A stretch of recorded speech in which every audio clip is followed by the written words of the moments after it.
year was 2027. Advances in biotechnology were helping people improve their physical and mental abilities to an amazing degree. Provided, of course, they had enough money. A new breed of people was emerging, half human, half machine. And in Detroit, at least, not everyone was happy to see it.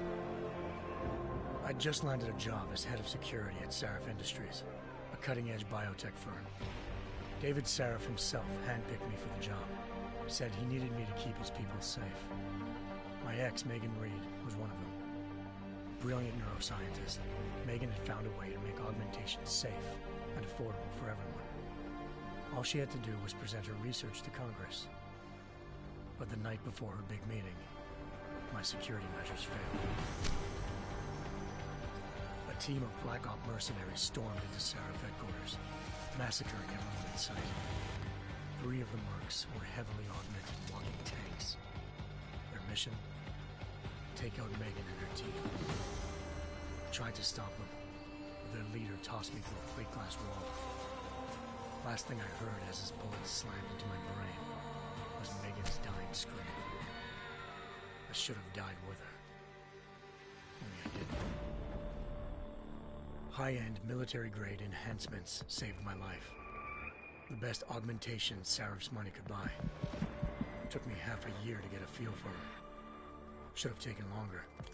But 6 months into my recovery, Sarif Industries was attacked again. This time, by a radical group of pro-human purists. Violent, militant, and fanatically opposed to human augmentation. They claimed to be members of Humanity Front, a non-profit organization that wanted the UN to limit biotechnology research. The thugs broke into Sarif's factory and found machinists working overtime on a top-secret military augment called the Typhoon. Sarif sent me to retrieve it. And when I did, I found one of the so-called purists next to it, wired with cerebral implants, trying to download its classified specs. Obviously, something more was going on. The Aug killed himself before I could question him. Sarif ordered me to dig deeper, so with the help of Frank Pritchard, Sarif's head of cybersecurity, I did. Turns out a second hacker had been controlling the Aug's actions from somewhere off-site. Pritchard and I tracked his signal to a secret FEMA internment camp in Detroit. The Black Op mercenaries were there. The same mercs who'd left me for dead 6 months before. Figured they'd try again when they saw me. It wasn't so easy for them this time. I took out the tank named Barrett, even got him to give me a new lead. A penthouse apartment in China. Of course, we both knew it would be a trap in the end.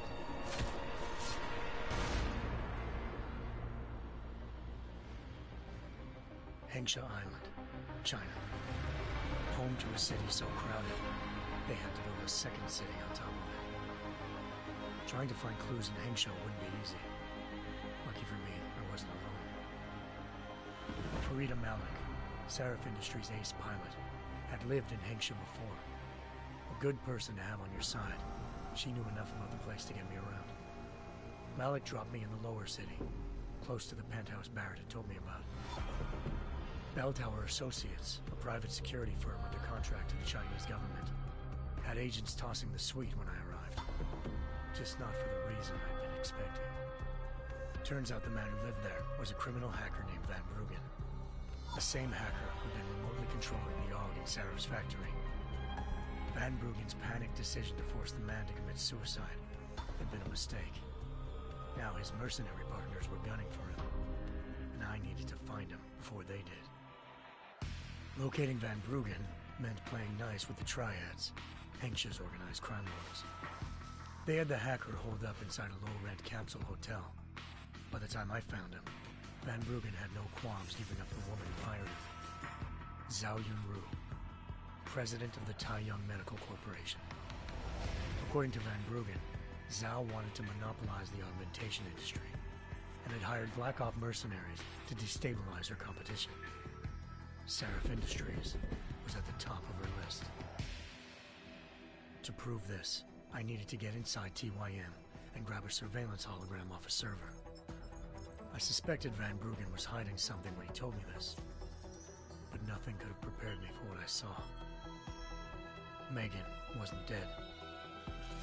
She and her 4 best researchers had been kidnapped, spirited away somewhere while their kidnappers made it look like they were dead. Desperate to learn more, I confronted Zhao in her penthouse. She claimed to be a pawn in a bigger plan, and hinted at a group so powerful it controlled global interests at a whim. Then she slipped into a panic room and hit the alarm, forcing me to make a very quick exit. I figured Zhao was lying, but part of her confession made sense. David Sarif had been worried about his people. So worried, he'd required all of them to have subdermal locator devices surgically implanted. The GPLs would have been broadcasting the day of the attack.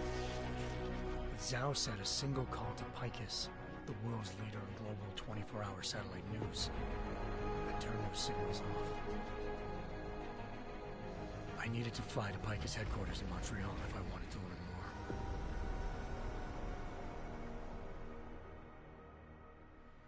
more. Eliza Cassan, Picus Communications' First Lady of News.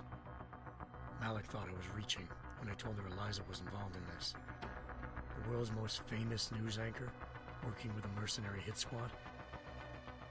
But when I confronted Cassan in her office, she freely admitted to jamming Detroit's satellites the night Megan's team had been taken. Said she's just been following her commands. I suspected she wanted to say more. But Black Op mercenaries showed up looking to shut us both down. And just like that, the Eliza I'd been talking to disappeared. The Mercs were led by an augmented killer I crossed paths with twice before. Fedorova, a woman who'd made silence her best friend. She waited for me to track Eliza's transmission to a secret server room underneath the Picus complex, then jumped me from behind. A deadly fight ensued. I made sure she never moved silently again. With Fedorova down, and no one left to keep Eliza quiet, she reappeared. Turns out Picus's First Lady of News wasn't a lady at all. She was a sophisticated AI program, engineered to monitor data streams and control what people believed. Eliza told me the Mercs had brought in a Humanity Front doctor named Isaiah Sandoval to remove the scientist's implanted tracking devices while Detroit's satellites were down. She also told me to speak to David Sarif if I wanted to learn more. By the time Malik and I got back to Detroit, tensions between normal and augmented citizens had reached a flashpoint. Riots were breaking out in several cities, and the UN was being urged to intervene. Sarif was trying hard to convince Hugh Darrow, the inventor-turned-philanthropist who'd once been a leading proponent of enhancement technologies, to help stop a possible regulatory vote. Sarif had a lot riding on Darrow. Megan's discovery would have given millions of people the chance to evolve beyond their normal human abilities, and at the same time catapulted Sarif Industries to the top of the Fortune 500. According to Sarif, Megan's kidnappers knew this, and didn't want people evolving unless they controlled how it was done. He called his enemies Illuminati, and urged me to keep searching. Determined to do so, I tracked down Sandoval via America's most outspoken augmentation opponent, Bill Taggart, Sandoval's boss and founder of Humanity Front. Sandoval admitted to operating on Megan's team when I confronted him, but said he hadn't removed their GPLs. He'd merely switched them to a different frequency. Pritchard was able to trace one of the signals to China.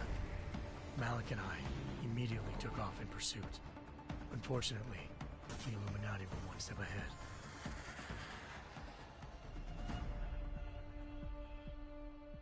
Ambushed.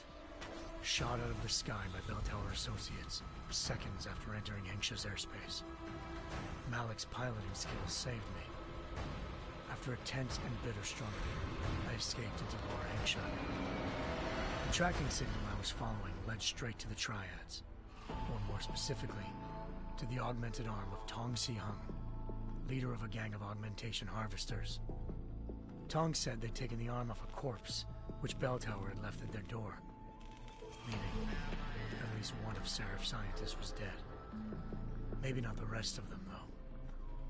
Tong pointed me to a port used for human trafficking and helped me slip aboard a bell tower ship.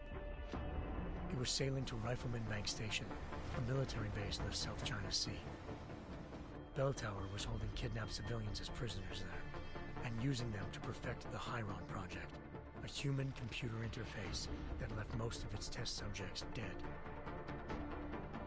My search for Megan would have ended then, if not for a mysterious ally named Quinn. In exchange for my help exposing Bell Tower, he slipped me aboard a second ship headed to Singapore and an Illuminati-run biotech facility called Omega Ranch.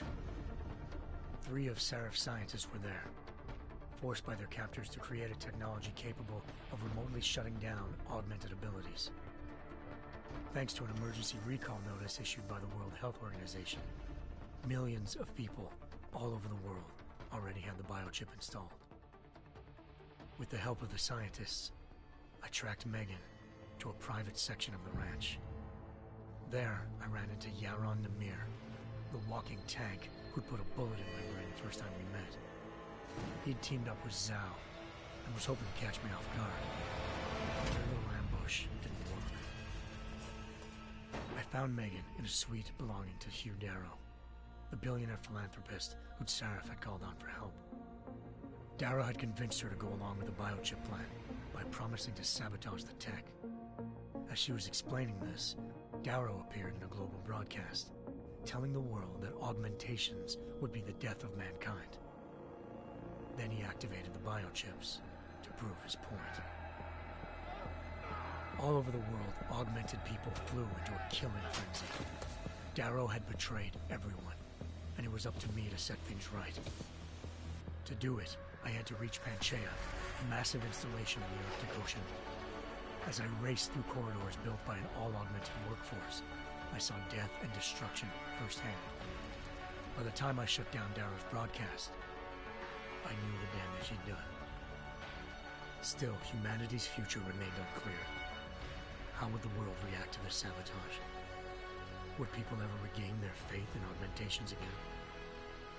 What would be the Illuminati's next move? Only time will give us the answers.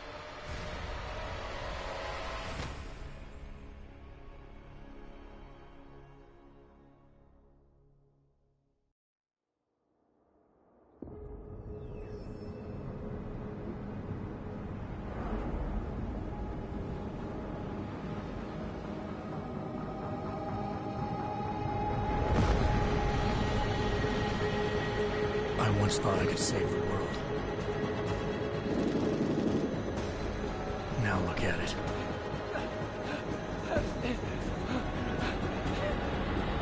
In yet another augmented terror attack, 251 passengers aboard sister airlines Flight 451 were killed when an augmented passenger broke into the plane's cockpit and ruthlessly butchered its flight crew.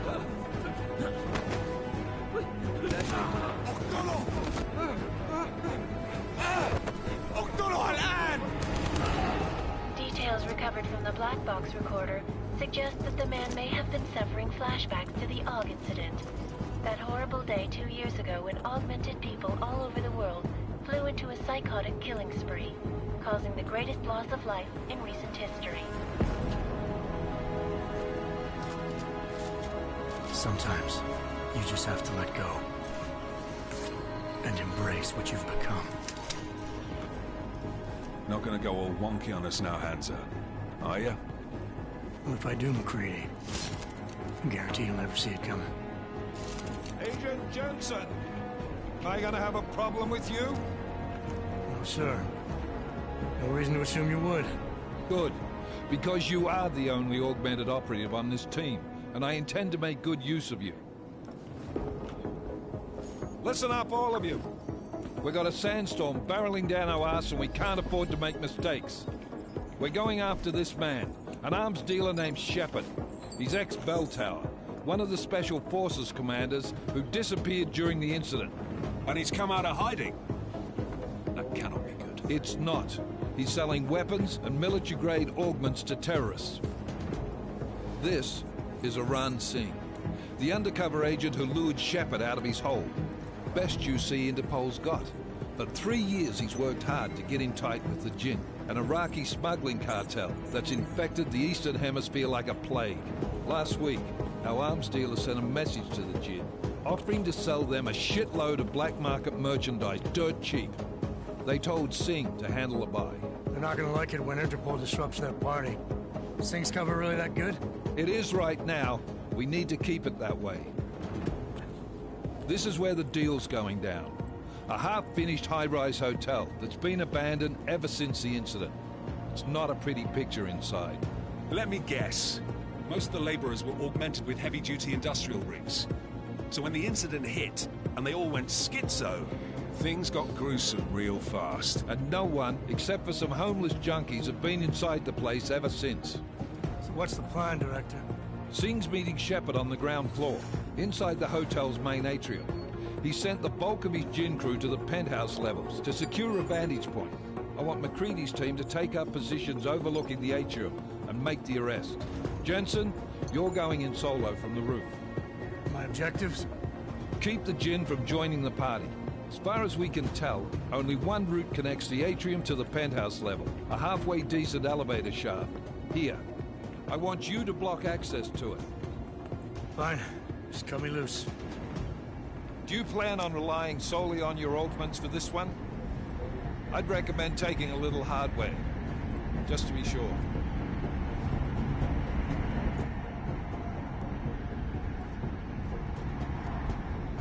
I'm not leaving my 6 exposed. Give me something lethal. Your call, but Singh's undercover in all this. So watch your fucking sights. What about range? There's lots of wide spaces and high ceilings in there, but a number of tight and constrained rooms too. So it's a crapshoot, really.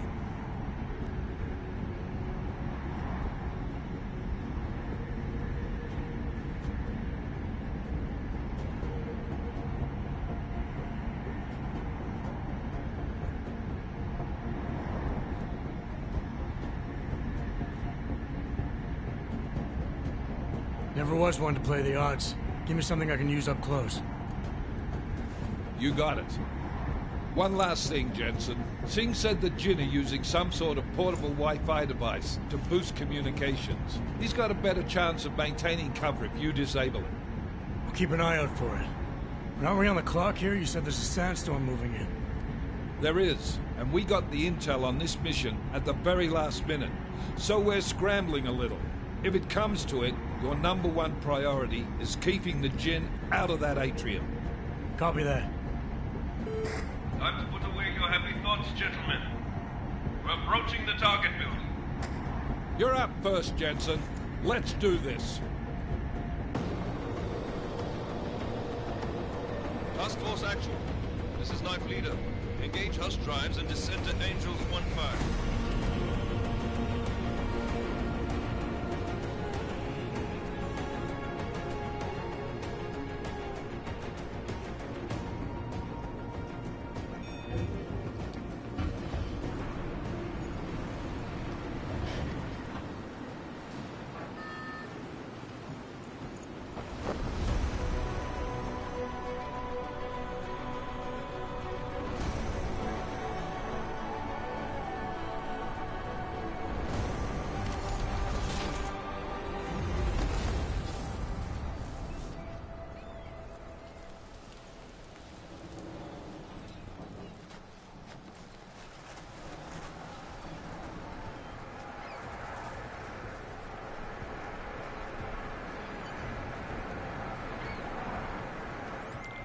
Team leader, this is Jensen. I'm on the roof. Solid copy. Move into the building. The access route you need to block is at the far end of the penthouses. And keep in mind, the direct route might not be the easiest one. Roger that. McCready will advise once his team is on the ground. Miller out.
Jensen, we're moving through... Oh, fuck! What's wrong?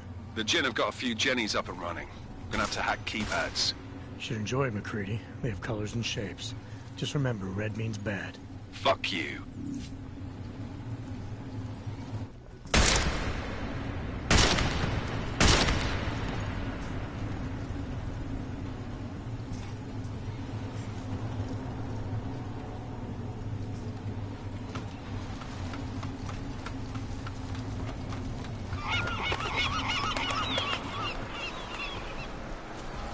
Yep.